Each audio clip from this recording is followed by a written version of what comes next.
Welcome to Satish picks channel.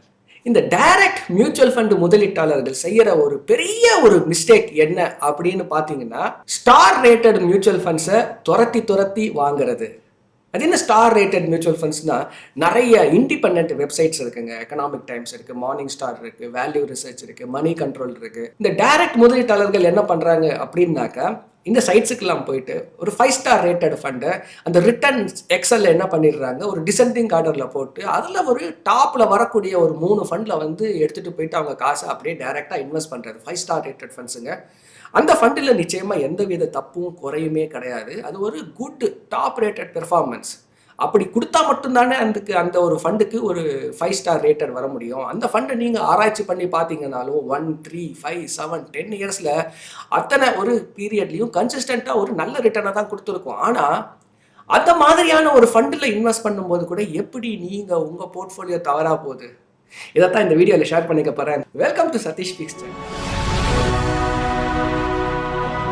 Satish financial consultant, author of this book untold wealth secrets and middle class to $1 million. 2 புத்தகங்களும் Amazon and ஃப்ளிப்கார்ட்டில் கிடைக்கும்.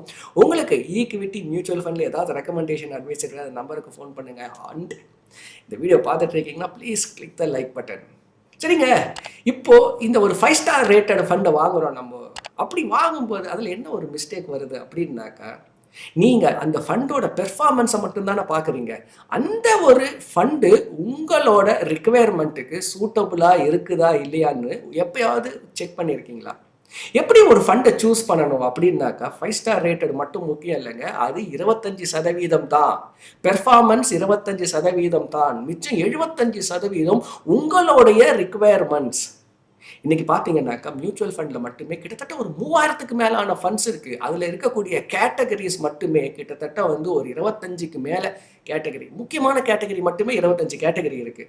எதுக்காக இவ்வளோ category கொடுத்துருக்காங்கன்னாக்கா, நம்மளோட ரிக்குவயர்மெண்ட்ஸுமே அந்த அளவுக்கு வேரி ஆகுது. ஒருத்தருக்கு வேரி ஆகிட்டு இருக்கு. இண்டிவிஜுவல் டு இண்டிவிஜுவல் வேரி ஆகும். இப்போ எனக்கு ஷார்ட் டைம் அப்படின்னாக்கா 1 வருஷம்னு சொல்லலாம், இன்னொருத்தருக்கு ஷார்ட் டைம்னா 3 இயர்ஸ்ன்னு சொல்லலாம்.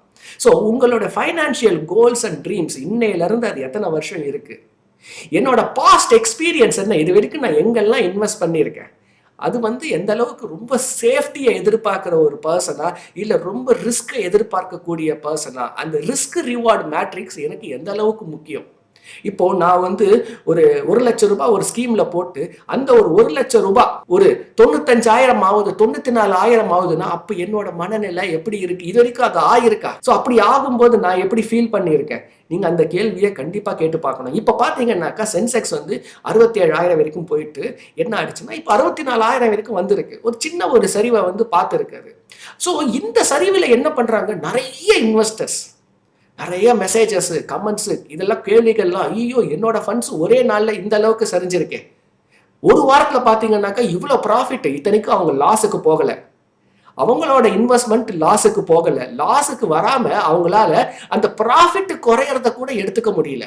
நிறைய கேள்விகள் என்னன்னாக்கா, நான் இந்த ஃபண்டை விட்டுட்டு வேற ஃபண்டுக்கு ஷிஃப்ட் பண்ணிடணுமா? ரொம்ப கஷ்டப்பட்டு ஆராய்ச்சி பண்ணி ஒரு ஃபண்டை வாங்கிட்டு 4 நாள் ஒரு ஸ்டாக் மார்க்கெட்ல ஒரு கண்டினியூஸா ஒரு சின்ன ஃபால் தான் இது, ஒரு 5% of fall it is not a very alarming warning சொல்லவே முடியாது.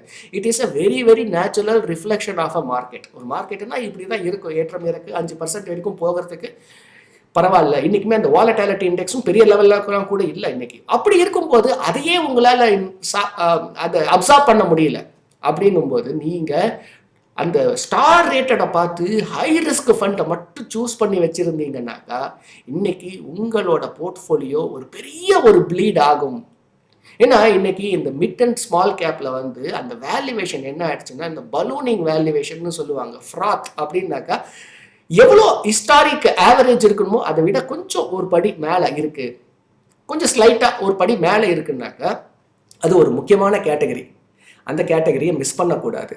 அதே நேரத்தில் நம்ம பணத்தை எல்லாத்தையும் எடுத்துட்டு அதே கேட்டகரியிலையும் வச்சிடக்கூடாது. ஸோ நீங்கள் லாங் டேர்முக்கு இன்வெஸ்ட் பண்ணும்போது அதில் ஒரு percentage of the money allocate கண்டிப்பாக பண்ணணும். ஆனால் அந்த பர்சன்டேஜ் ஆஃப் மணி எவ்வளோ, எந்தெந்த கேட்டகரியில் எவ்வளோ நீங்கள் இன்வெஸ்ட் பண்ணணும். முதல்ல நீங்கள் உங்கள் போர்ட்ஃபோலியோவில் சூஸ் பண்ண வேண்டியது என்னன்னாக்கா, என்ன கேட்டகரியில் எவ்வளோ பர்சன்டேஜ் நீங்கள் அலாகேட் பண்ண போகிறீங்க, லார்ஜில் எவ்வளோ பண்ண போகிறீங்க, மிடில் எவ்வளோ பண்ண போகிறீங்க, மிட் அண்ட் ஸ்மாலில் எவ்வளோ பண்ண போகிறீங்க, ஃப்ளெக்ஸியில் எவ்வளோ பண்ண போகிறீங்க, மல்டியில் எவ்வளோ பண்ண போகிறீங்க, ஸ்மாலில் எவ்வளோ பண்ண போகிறீங்க, செக்டாரல் ஃபண்ட்ஸ் தேவையா, அப்படி செக்டாரல் ஃபண்ட்ஸ் தேவையாக இருந்தாக்கா என்னென்ன செக்டாரை சூஸ் பண்ண போகிறீங்க. இது எல்லாம் ஈக்விட்டியில் மட்டும். உங்களுக்கு ஹைப்ரிட் ஃபண்டு தேவையா, டெட்டில் வந்து நிறைய டெட்டிலே பார்த்தீங்கன்னா உங்களுக்கு லிக்விட் இருக்குது, ஓவர் நைட் இருக்குது, அல்ட்ரா ஷார்ட் டைம் இருக்குது, ஷார்ட் டைம் இருக்குது, லோ டியூரேஷன் இருக்குது, கிரெடிட் பாண்ட்ஸ் இருக்குது, கார்பரேட் பாண்ட்ஸ் இருக்குது, இது மாதிரி நிறைய கேட்டகரிஸ் இருக்குது. ஸோ என்ன கேட்டகரிஸ்ன்றதை ஃபஸ்ட்டு சூஸ் பண்ணுங்க. அதில் 5 ஸ்டார் ரேட்டட் கேட்டகரி என்னன்றது அதுக்கப்புறமா சூஸ் பண்ணுங்க. அதுலேயும் சூஸ் பண்ணும்போது கூட அந்த ஒரு ஸ்டாண்டர்ட் டீவியேஷன், ஷார்ப் ரேஷியோ, இந்த ரிஸ்க் ரிவார்ட் மேட்ரிக்ஸ், எந்த அளவுக்கு ரிஸ்க் அதிகமாக எடுத்து ரிட்டர்ன்ஸ் அதிகமாக கொடுக்குறாங்க அப்படின்றதையும் தீர்மானிங்க. அது மாதிரி ஃபண்ட்ஸில் இன்வெஸ்ட் பண்ணலாம், இன்வெஸ்ட் பண்ணக்கூடாதுன்னு இல்லை. ஆனால் அந்த பர்சன்டேஜ் ஆஃப் எக்ஸ்போஷரை ஒரு லிமிட்டில் வைங்க. இப்படி உங்கள் போர்ட்ஃபோலியோவை நீங்கள் உங்களோட ரிக்குவயர்மெண்ட், உங்களோட ரிஸ்க் ரிவார்ட் அப்படைட், அந்த ரிஸ்க் அப்படைட்னு சொல்லுவாங்க, ரிஸ்க் எக்ஸ்போஷர் எவ்வளோ எடுக்க முடியும் அதை செக் பண்ணிவிட்டு உங்களோட ஃபைனான்ஷியல் கோல்ஸ், டீம்ஸ், டியூரேஷன் இதை நீங்கள் அண்டர்ஸ்டாண்ட் பண்ணி அதுக்கு சூட்டபுளாக ஒரு போர்ட்ஃபோலியோவை நீங்கள் சூஸ் பண்ணி இன்வெஸ்ட் பண்ணிங்கன்னாக்கா நிச்சயமாக ஒரு பெரிய ரிட்டர்ன் எடுத்துகிட்டு போவீங்க. இப்படி தான் நீங்கள் மியூச்சுவல் ஃபண்டில் இன்வெஸ்ட் பண்ணணும். டைரெக்டாக எடுத்துகிட்டு போயிட்டு அந்த ஒரு 5 ஸ்டார் ரேட்டட் ஃபண்டை ஒரு 3 ஃபண்டை பார்த்துட்டு நம்ம அதில் இன்வெஸ்ட் பண்ணுறது ஒரு தவறுதலான அப்ரோச். சரி, நீங்கள் இப்போ இன்வெஸ்ட் பண்ணிட்டீங்க, இப்போ என்ன பண்ணுறதுனாக்கா அதை ரிவ்யூ பண்ணுங்கள். இப்போயாவது உங்கள் போர்ட்ஃபோலியோவில் எந்த கேட்டகரியில் எவ்வளோ இருக்குது. ஏன்னா மார்க்கெட்டை பார்த்தீங்கன்னா 52 வீக் ஹைலேருந்து ஒரு 5% தானே கீழே வந்திருக்கு. It is okay, it is still you will be in profits only. So இப்போ என்ன பண்ணுங்கள், இப்போயாவது அதை ரீபேலன்ஸ் பண்ணிவிடுங்க. உங்களுக்கு இது மாதிரி ஏதாவது அட்வைசரி இல்லை இந்த ரீபேலன்ஸ் பண்ணுறது இல்லை ஃபண்டு ரெக்கமெண்டேஷனில் ஏதாவது ஹெல்ப் வேணும், உங்களுக்கு ரெக்கமெண்டேஷன் அட்வைசரி வேணும்னா இந்த நம்பருக்கு கால் பண்ணுங்கள். So we will be happy to assist you. எந்த உங்களுக்கு investment, personal finance, equity, SIP எந்த ஒரு டவுட்டாக இருந்தாலும் will be happy to assist you. Stay tune this channel. ஏதாவது புதுசாக ஒரு விஷயத்தை கற்றுக்கிட்டேன்னு ஃபீல் பண்ணிங்கன்னா லைக் பட்டனை கிளிக் பண்ணுங்கள். இன்னொரு வீடியோவில் இன்னொரு இன்ட்ரெஸ்டிங் இன்ஃபர்மேஷனோட மீட் பண்ணுறேன். See you, bye bye.